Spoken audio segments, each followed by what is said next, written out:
Amados hermanos, que el Señor les bendiga. Les saludo muy cordialmente a cada uno de ustedes.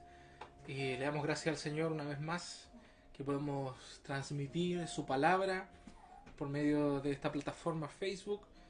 Les saludo a cada uno de ustedes, a todos los hermanos que nos miran, cierto, desde acá, desde Chile y del extranjero. También hay algunos hermanos que nos miran, que, que nos siguen todos los fines de semana en los cultos, en las transmisiones.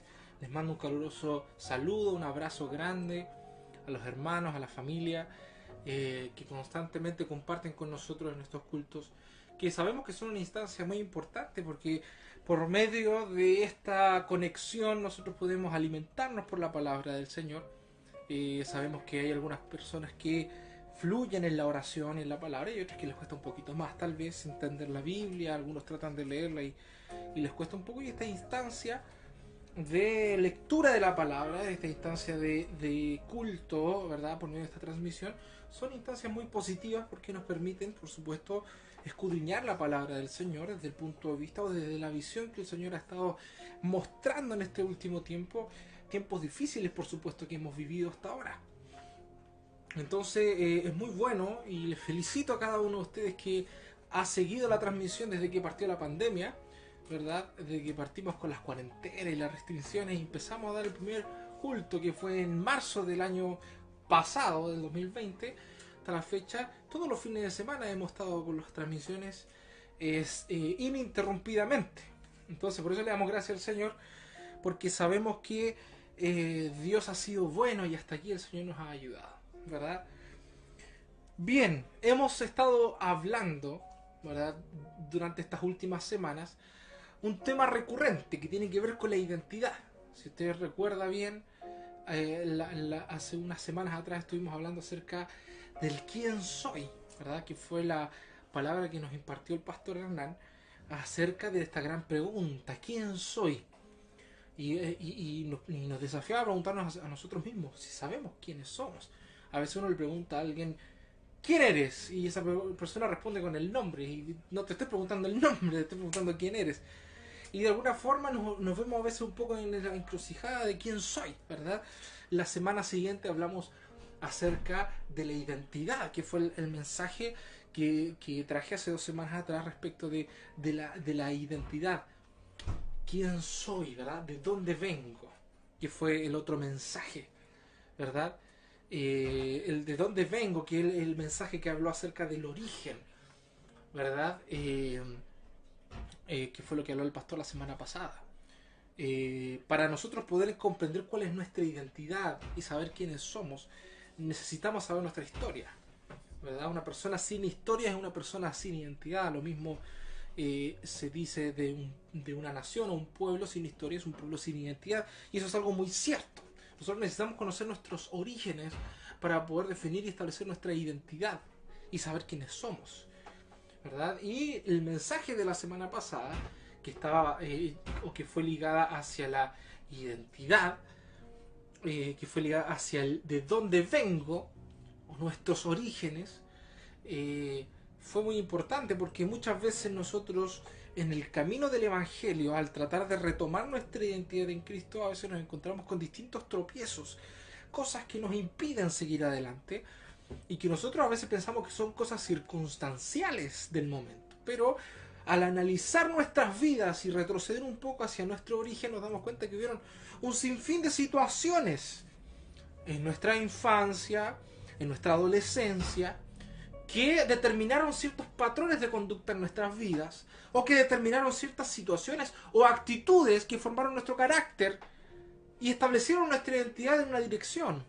Que cuando llegamos a Cristo, hay ciertas cosas que nos cuesta dejar de lado, traumas, por ejemplo, o crisis de pánico, o depresiones, que a veces uno dice: pero ¿por qué voy a estar en depresión si se supone que tengo a Cristo en mi corazón?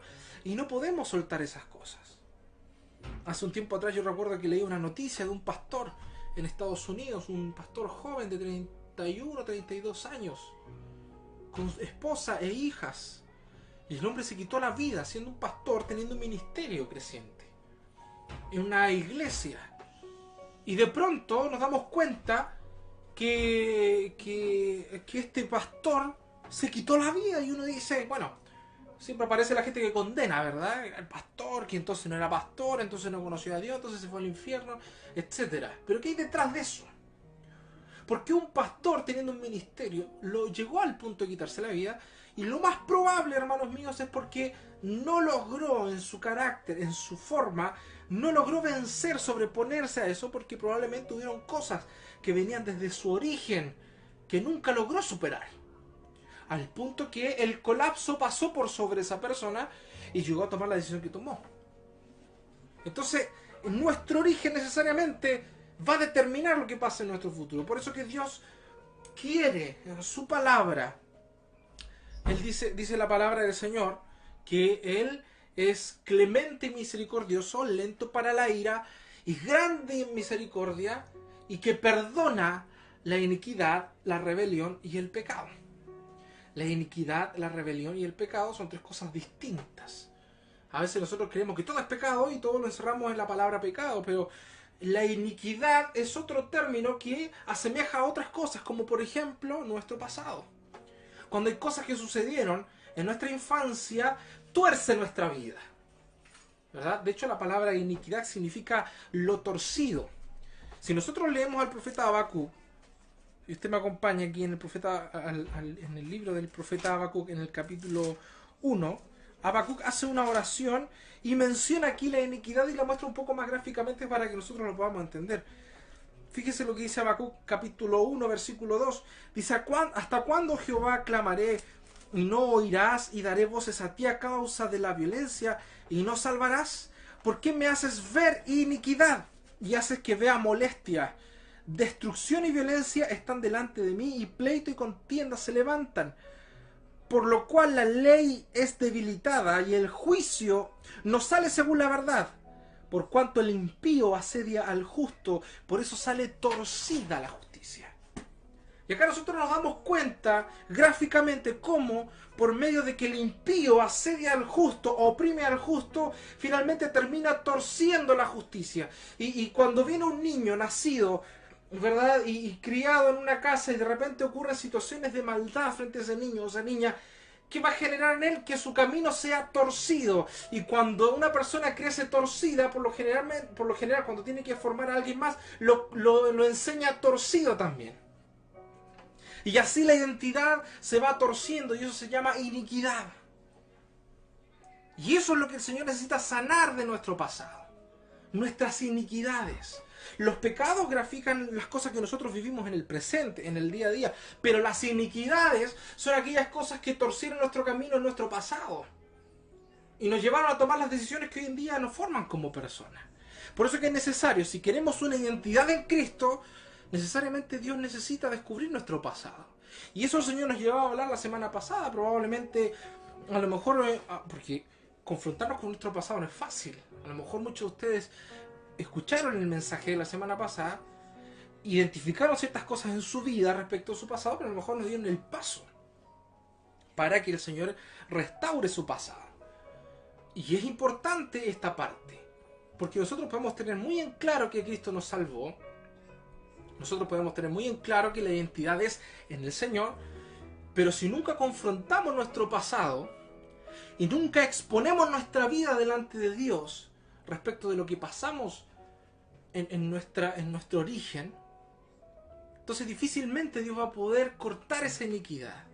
El que confiesa sus pecados alcanzará misericordia, dice la Biblia, pero el que no los confiesa no prosperará. Y muchas veces vemos que nuestra vida no prospera. A lo mejor podemos ver gente que trata de hacer inversiones, hacer negocios, o tiene un buen trabajo y dice, yo prospero.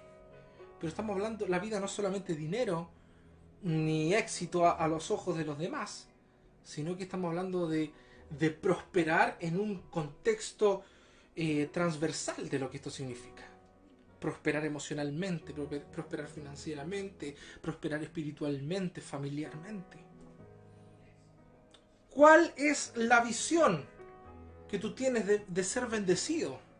A veces nosotros creemos que ser bendecido es recibir bienes, recibir cosas, cuando la Biblia dice que es más bienaventurado es dar que recibir. Entonces, a veces nuestros conceptos están un poco torcidos. producto de que nuestro origen, nuestra vida viene torcida. Necesitamos exponer a la luz de Cristo todas nuestras áreas para que el Señor pueda empezar a trabajar en ellas. Y eso fue lo que el Señor nos habló durante la semana pasada. Ahora lo que necesitamos es entender lo que el Señor nos quiere hablar el día de hoy también. Hay un propósito perfecto que Dios nos dio. No podemos no solamente preguntarnos de dónde venimos para saber nuestra identidad, sino que también tenemos que preguntarnos hacia dónde vamos. ¿Cuál es el propósito de esta vida? ¿Cuál es el propósito del Evangelio? ¿Por qué estoy acá? No existe una paz más grande que el hecho de saber que te encuentras en el centro de la voluntad de Dios. Eso te entrega una paz que es indescriptible, hermano mío. Cuando Dios confirma en tu corazón que estás en el centro de su voluntad, estás en el lugar y en la hora donde Dios te puso. Cuando no es así, cuando no estamos en el centro de su voluntad, entonces no estamos caminando en dirección de su propósito y tal vez estamos caminándonos en dirección a nuestro propósito. El Señor dice que el que quiera venir en pos de mí, niéguese a sí mismo, tome su cruz y sígame. Porque todo aquel que ame su vida, la perderá, y todo aquel que pierda su vida por causa de mí, la hallará.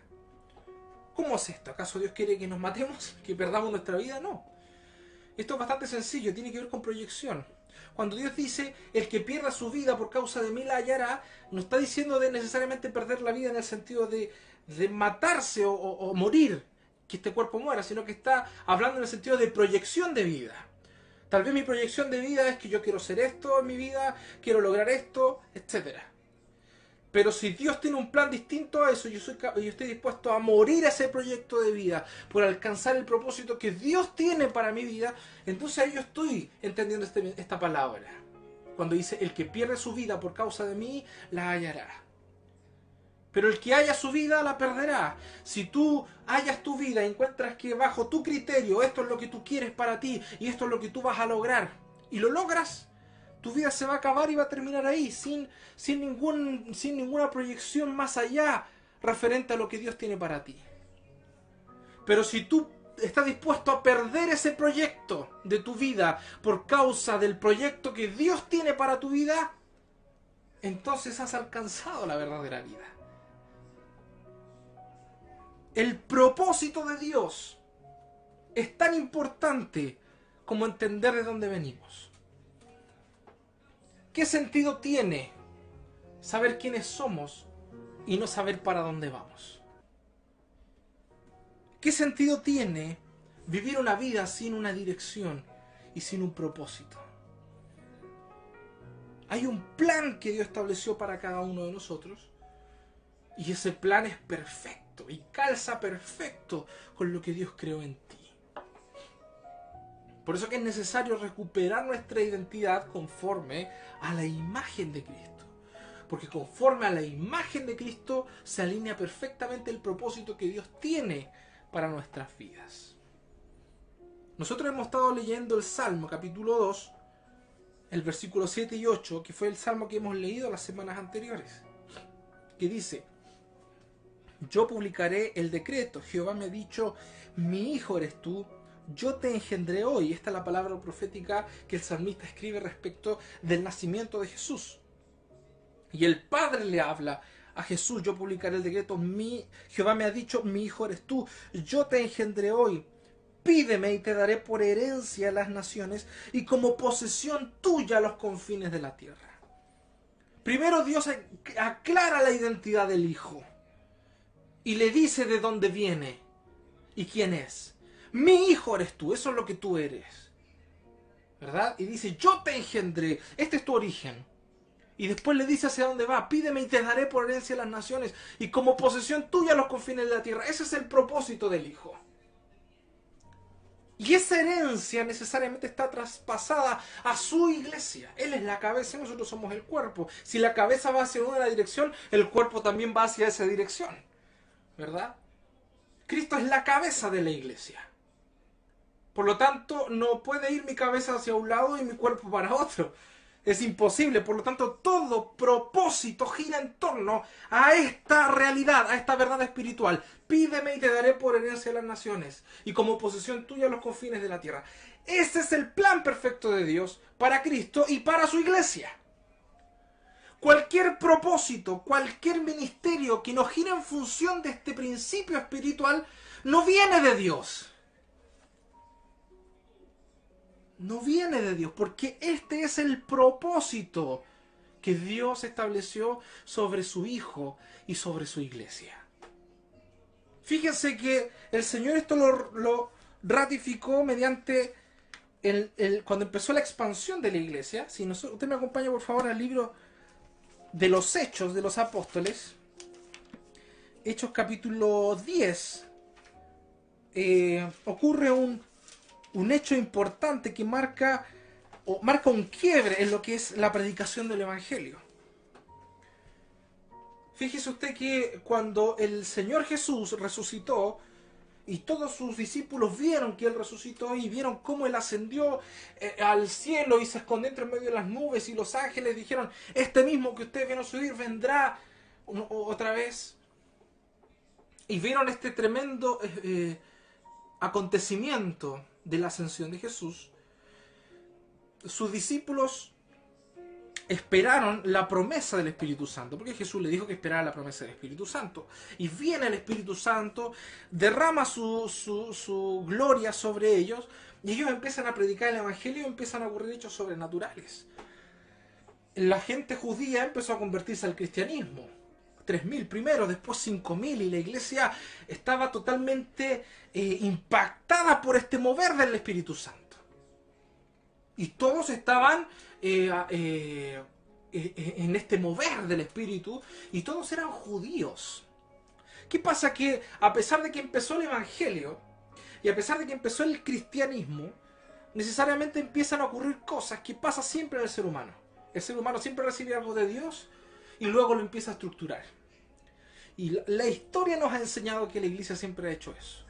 Los judíos hicieron eso. Desde el tiempo de Abraham hasta nuestros días, desde antes inclusive, vemos cómo el hombre siempre trata de estructurar algo que Dios entrega. Y por supuesto que los judíos en aquella época no hicieron la excepción. También empezaron a estructurar lo que Dios les entregó. ¿Y qué ocurre? Que Dios tenía por propósito el Evangelio no para los judíos, sino que su propósito, el propósito de la iglesia que estaba naciendo en ese momento, era que llegara hasta los confines de la tierra. Si usted lee en Hechos capítulo 1, versículo 8, dice: pero recibiréis poder cuando haya venido sobre vosotros el Espíritu Santo, y me seréis testigos en Jerusalén, en toda Judea, en Samaria y hasta lo último de la tierra. Ese fue el mandato de Jesús. Esperen la promesa, no se muevan de acá. Jesús se fue, y ellos, ¿qué entendieron? Viene el Espíritu Santo, hay que predicar. ¿A quiénes? Acá, a los judíos. Oye, pero es toda Judea, sí, toda Judea. ¿Y en Samaria también? ¿Samaria también? Ya, bueno. ¿Y hasta lo último de la tierra? No creo. Yo creo que se refería a lo último de nuestra tierra. Pero la promesa de Dios para el Hijo y para su iglesia es: pídeme y te daré por herencia las naciones, y como posesión tuya los confines de la tierra. Esa es la promesa. Por lo tanto, la iglesia tenía que apuntar hacia allá. Pero como estos eran judíos, y los judíos tenían una cultura estrictamente celosa, entonces ellos no podían entrar a la casa de una persona no judía, no podían entrar en casa de un gentil. Los gentiles eran los no judíos. Por ejemplo, ellos estaban bajo la opresión romana, entonces no podían entrar a la casa de un romano, ¿verdad? Ni comer en su mesa, porque eso era inmundo, era inaceptable, era contaminarse. Y Pedro, que ya habían pasado muchos días del derramamiento del Espíritu Santo, y ya estaban en un mover, y la iglesia se empezó a formar. De repente Pedro entra a su casa y le dio hambre, y mientras le preparaban algo para comer, él dice en la Biblia que él sube al techo de su casa y le viene una visión. Mientras estaba orando, Dios le entrega una visión. Cae en un éxtasis, dice. Esto usted lo puede encontrar en Hechos capítulo 10. Y cuando Pedro entra en un éxtasis, ve que del cielo desciende como un lienzo, tomado de las 4 esquinas. Y dentro del lienzo habían varios animales, de distintos estilos de animales. Y escucha a Pedro una voz que le dice: Pedro, mata y come. Pedro era judío. Y los judíos por ley no podían comer cualquier carne. Habían carnes que eran inmundas, que no eran para el alimento, y por ley estaban prohibidas. Entonces, cuando Pedro escucha la voz de Dios diciéndole: mata y come, Pedro dice: no, Señor, jamás ha entrado en mi boca cosa inmunda. Y el Señor le responde y le dice: no llames tú inmundo a lo que yo he santificado. No llames tú común o inmundo a lo que yo he purificado. Wow, y Pedro queda así. Y después desciende, y esta visión se repite 3 veces. Esto, hermanos míos, rompió la estructura de Pedro. Porque cuando Pedro termina de recibir esta visión, vienen unos hombres a buscar a Pedro, que son de la casa de Cornelio, que era un centurión romano. No era judío, era un gentil. Y el Espíritu Santo le ordena ir con ellos. Y cuando Pedro va con ellos y entra a la casa de un gentil, cosa que no debería haber hecho, pero como el Espíritu Santo le mandó, él fue. Pedro, en obediencia, entrega la palabra, y cuando entrega la palabra viene el Espíritu Santo y cae sobre los gentiles. Y Pedro queda atónito, y los que estaban con él quedan impactados y dice: ¿cómo es posible? Y es que el Espíritu Santo se derrame también sobre los gentiles. Y estaban impactados, y fíjate al punto que le dice: entonces me acordé de lo dicho por el Señor cuando dijo: Juan ciertamente bautizó en agua, mas vosotros seréis bautizados con Espíritu Santo. Si pues Dios les concedió también el mismo don que a nosotros, que hemos creído en el Señor de Jesucristo, ¿quién era yo para que pudiese estorbar a Dios? Y aquí ocurre un quiebre, hermanos míos, donde el judaísmo, que estaba metido todavía en la cabeza de Pedro, se quiebra y entiende que la visión y el propósito de Dios no era para los judíos, sino era hasta lo último de la tierra. Literalmente hasta lo último de la tierra. Yo soy una persona que fue criada en el Evangelio. Desde chico me llevaban a la iglesia y desde chico escuché la palabra de Dios. Y de muy niño fui enseñado en el Evangelio, y en la iglesia por supuesto que he visto muchas cosas. He visto gente ir y venir, he visto grandes ministerios que caen, y he visto gente que de la nada Dios la ha levantado a lo mucho. He visto un montón de cosas pasar en el Evangelio. He visto ministerios de Dios y he visto ministerios inventados por hombres. Y a veces uno tiene temor de decir: no podemos decir que esto no es de Dios porque lo hacen en la iglesia. Hermanos míos, cualquier cosa, ministerio, que no gire en función de llevar el mensaje de Cristo hasta lo último de la tierra, no viene del Señor. Es estructura humana. No puedes pensar, hermano mío, y limitar tu mente a que ir a la iglesia es suficiente, porque no es suficiente. Congregarte no es suficiente, hermano mío. Imagínate, se cerraron las iglesias y no nos congregamos hace más de un año. ¿Se terminó el Evangelio por eso? ¿Se acabó todo lo que teníamos que hacer? ¿Se acabó el propósito? Algunos me dirán: no, mi ministerio es la adoración, es la música. Y si se cerraron la iglesia, ¿dónde está el ministerio de la música? No digo que no haya música en la iglesia, ni que no haya que haber adoración, pero la dirección de tu vida no puede estar enfocada en estar cantando en un altar en una iglesia. Porque la iglesia es una estructura de 4 paredes donde nos sirve a nosotros para alimentarnos, pero no cumple la totalidad del propósito, que es llevar el mensaje hasta el último de la tierra. Si un cristiano no está discipulando a alguien, no está cumpliendo el propósito. Usted dirá: pero es que yo no sé cómo puedo hacerlo. El no sé, hermanos míos, no es excusa. si tú eres papá o eres mamá y nace tu hijo, tú no estás con tu bebé en brazos y dices, no, que no sé cómo se hace, y lo entrego. ¿A quién lo va a entregar si es tu hijo? El no sé no excusa, hermano. No excusa a nadie. Cuando tú tienes un hijo, necesariamente tienes que educarlo. Y el dicho de que nadie le enseña a ser papá es verdad. Ahora, la ventaja de ser discipulador, si tienes una ventaja, porque la Biblia te enseña cómo discipular. Tenemos un manual acá. Por lo tanto, ningún cristiano puede excusarse respecto de que no puede discipular. Ninguno. No existe la excusa para eso. Todo creyente, Dios lo capacita con su Santo Espíritu, suficiente para discipular a alguien. Suficiente. El Espíritu Santo, dice la Biblia, que añadirá las palabras en tu boca. La Biblia dice que el Espíritu Santo nos guiará a toda verdad, a todo entendimiento. La Biblia dice que el Espíritu Santo es nuestro consolador, paracletos, que significa el que sostiene, el que consuela. Tenemos el Espíritu Santo. Por lo tanto, decir que yo no estoy preparado para discipular es una mera excusa, hermano mío. Como un padre o una madre que le nació un hijo y diga, no estoy preparado para ser papá o para ser mamá, así que voy a entregar a este hijo. No. Cuando nosotros vemos las noticias de una mamá o de un papá que abandonaron a un hijo, o lo dejaron botado en la basura o se lo regalaron a alguien, uno dice, oh, ¿cómo puede ser tan mala madre o tan mal padre? ¿Verdad?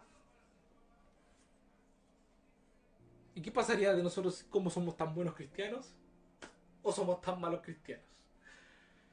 Jesús, que es nuestro modelo a seguir, fue un discipulador. Los apóstoles fueron discipuladores. Y todos los grandes hombres de Dios en el Nuevo Testamento fueron personas que formaron a otras personas. El Evangelio consta de traer hijos al reino hasta llegar al último de la tierra.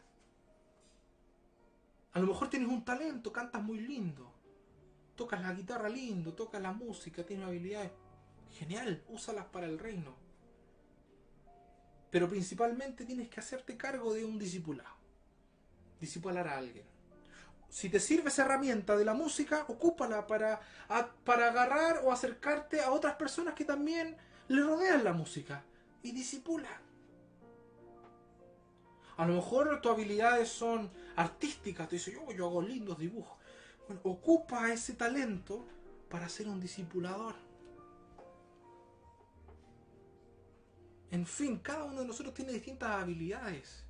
Pero el fin no es la habilidad. El fin es predicar el Evangelio hasta lo último de la tierra. Ese es el propósito. No sé si me explico.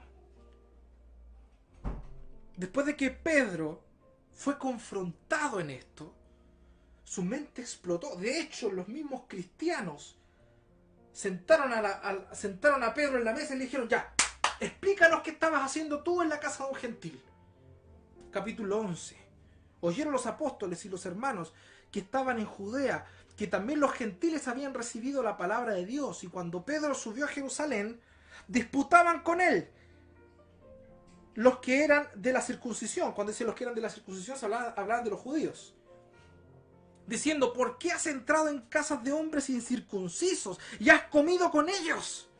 ¿Cómo pecaste así, Pedro? Y Pedro le dice, y entonces Pedro comenzó a explicar lo que sucedió. Y ahí Pedro empieza a explicarle desde la visión que tuvo, cómo entró en casa de Cornelio, cómo el Espíritu Santo se derramó sobre ellos, y cómo él termina diciendo, si Dios pues les concedió también el mismo don que a nosotros, que hemos creído en el Señor Jesucristo, ¿quién era yo que pudiese estorbar a Dios?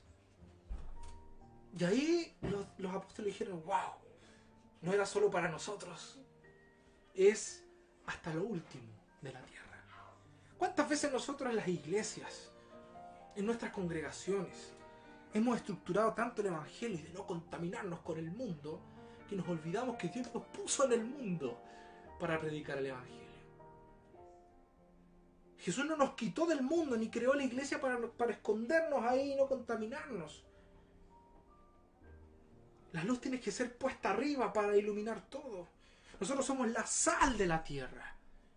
Y la sal en una ensalada, ¿dónde va? ¿Afuera o adentro de la ensalada? Adentro de la ensalada. Para poder nosotros darle sabor a este mundo tenemos que introducirnos en el mundo. ¿Y cuántas veces la iglesia nos estructuramos en que esa música no es de Dios, en que esas personas no son de Dios, a que ese grupo de personas no son de Dios? Y apuntamos a nuestra sociedad. Ustedes son los que abortan, ustedes son los homosexuales, ustedes son los fornicarios, ustedes son los pecadores, los que toman, los que se curan. Ustedes, y nosotros nos alejamos. Igual que los apóstoles con Pedro en ese momento. Te sentaste a la mesa con unos paganos. La iglesia no fue puesta para juzgar. No todavía.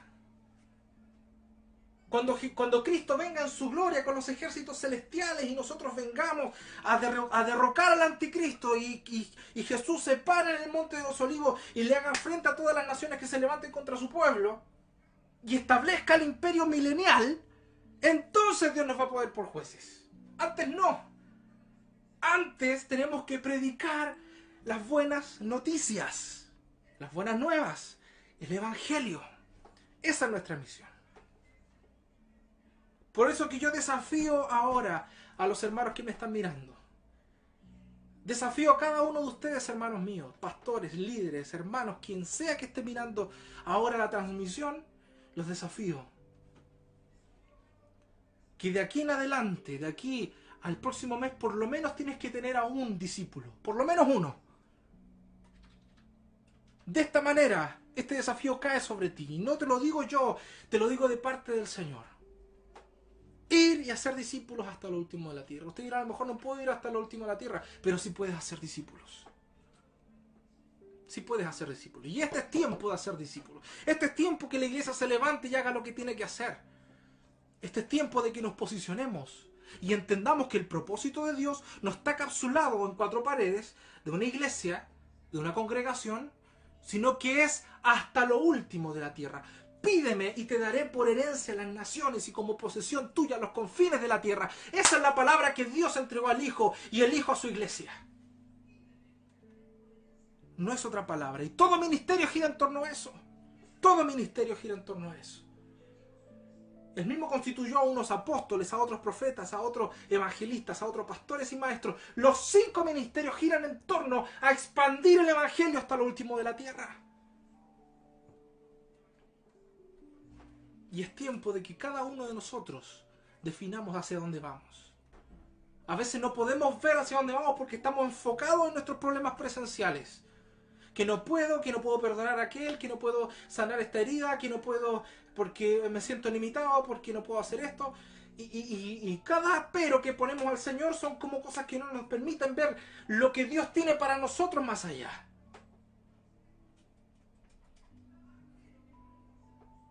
Y nos excusamos y nos escondemos en nuestras excusas. De hecho, por un tiempo la iglesia, y yo lo recuerdo cuando era niño, cuando se predicaba acerca de la venida del Señor, y lo escuchaba yo en distintos mensajes, en distintas iglesias, era un mensaje muy recurrente respecto de que la venida del Señor está cerca. Por supuesto que la venida del Señor está cerca, pero enfocaban a la iglesia como la venida del Señor como una forma de escape, como un principio de escapar de este mundo cruel e inmundo e inmoral. ¿Por qué? Porque estamos sentados en posiciones de jueces. Tú eres el homosexual, tú eres el abortista, tú eres el pecador, tú, y así apuntando a todo el mundo. Entonces que el Señor me salve, ¿verdad? Ven, Señor, y sálvanos y sácanos de este mundo cruel. Pero cuando nosotros leemos la palabra de Dios y nos damos cuenta que el Señor, cuando habla ahí en Mateo capítulo 25, el Señor habla claramente acerca de los acontecimientos antes del fin, y cuando explica todo lo que va a pasar en los últimos tiempos, luego lo explica con parábolas, ¿verdad? Y dice, en Mateo capítulo 24, el versículo 45 en adelante dice, ¿quién es pues el siervo fiel y prudente, a cual puso su señor sobre su casa, para que les dé alimento a tiempo? Bienaventurado aquel siervo al cual, cuando su señor venga, le haya haciendo así. ¿Haciendo cómo? Dando alimento a su tiempo. Eso es lo que está hablando, ¿verdad? Leámoslo de nuevo para que lo entendamos. ¿Quién es, pues, el siervo fiel y prudente al cual puso su señor sobre su casa para que les dé el alimento a tiempo? Bienaventurado aquel siervo al cual, cuando su señor venga, le haya haciendo así. De cierto os digo que sobre todos sus bienes le pondrá. Pero si aquel siervo malo dijera en su corazón, mi señor tarda en venir, y comenzare a golpear a sus consiervos, y aún a comer y a beber con los borrachos, vendrá el señor de aquel siervo aquel día que éste no espera, y a la hora que no sabe, y lo castigará duramente, y pondrá su parte con los hipócritas. Allí será el lloro y el crujir de dientes. Esta parábola, hermano, es clave entenderla. Porque aquí el Señor está hablando de su venida, los tiempos antes del fin. ¿Cuándo será el fin del siglo? ¿Cuándo Cristo venga a buscar a su iglesia? Que el Señor no tarda en venir, que su iglesia tiene que estar preparada y todo. Sí, Señor, el Señor viene en cualquier momento, estoy en comunión con Él venga a buscarme cuando quiera. Amén. ¿Cierto? Pero aquí la palabra del Señor, Jesucristo, enseña con una parábola y dice que el siervo fiel y prudente es aquel que le da alimento a su tiempo, a los que Él puso a su cargo. Ese es el siervo fiel y prudente. Ese es el que espera la venida del Señor con temor y temblor. Porque dice, mi Señor viene en cualquier momento, por lo tanto tiene que encontrarme dando alimento. Esa es la función. Y el siervo imprudente, aquel siervo malo, versículo 48, dice, en su corazón va a decir, mi Señor tarda en venir. Entonces, ¿qué va a hacer? Va a comenzar a golpear a sus consiervos.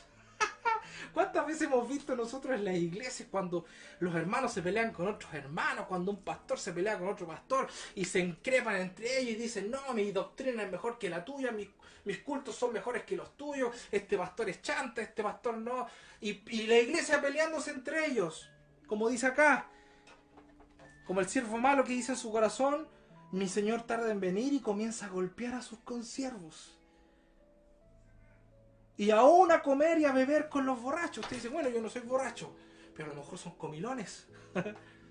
Y se preocupan solamente de autosatisfacerse. De hecho, el ser borracho y comilón que habla acá la Biblia se refiere a autosatisfacerse. Busca la autosatisfacción y no el alimentar. ¿Qué va a pasar con aquel? Y se vendrá el Señor de aquel siervo el día en que éste no espera y a la hora que éste no sabe. Y lo castigará duramente, y pondrá su parte con los hipócritas. Allí será el lloro y el crujir de dientes. Hermanos míos, este es un tiempo decisivo. Es un tiempo donde la iglesia ya no puede seguir siendo la misma de antes. Si usted cree que el diablo cerró los templos, no, hermano, el Señor cerró los templos. Porque quiere que su iglesia entienda algo. ¿Quieres que su iglesia entienda que la iglesia no es aquella que está en cuatro paredes? Sino que su iglesia es aquella que ha tomado aquel llamado que el Padre le dio al Hijo. Pídeme y te daré por herencia a las naciones y como posesión tuya los confines de la tierra. Y la iglesia que entiende ese llamado va a caminar en función de ese llamado. Con iglesias abiertas o cerradas, templos abiertos o cerrados. La iglesia que entiende la visión por la cual Dios llamó al Hijo va a entender cuál es la visión por la cual Dios llamó a su iglesia. Para ir y hacer discípulos hasta lo último de la tierra. Bautizándolos en el nombre del Padre y del Hijo y del Espíritu Santo. Enseñándoles todas las cosas que yo os he mandado, dice el Señor. Así que un desafío queda, hermanos míos. Un desafío queda ahora para cada uno de los hermanos de esta iglesia. Cada uno de los hermanos que está conectado ahora mirando esta transmisión. No se quede tranquilo si no está discipulando a nadie. Inquiete su corazón y busque a alguien para discipular. El Señor está mandando ahora a que busques a alguien para discipular, para entregar palabra. Porque este es el tiempo donde el Señor está por venir y el Señor quiere hallar a sus hijos dando alimento. Dando alimento. Así quiere pillarte el Señor cuando Él venga. No quiere pillarte llorando, rasgando vestiduras, tratando de limpiar tu pecado. Porque cuando alguien trae a un pecador al arrepentimiento, dice la Biblia que el Señor cubre multitud de pecados. Dios nos mandó a autolimpiarte tus pecados. Su sangre es la que limpia tus pecados.